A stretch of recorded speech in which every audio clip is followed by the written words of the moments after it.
How to add a contact to the emergency contacts group on the iPhone 16 series.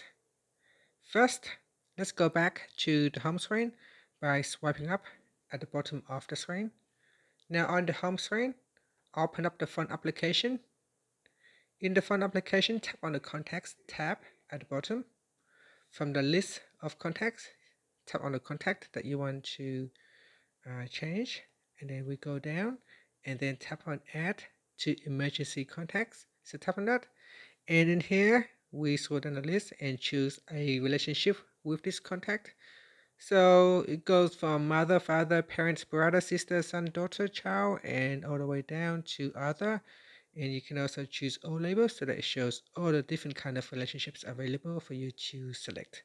So it's quite a long list of relationships. So here we can choose father's sibling, and then it will be added to the emergency contacts group. In here, tap on done, and then tap on done. It is part of the medical ID setup page. Finally, you can swipe up to go back to the home screen. Thank you for watching this video. Please like and subscribe to my channel for more videos.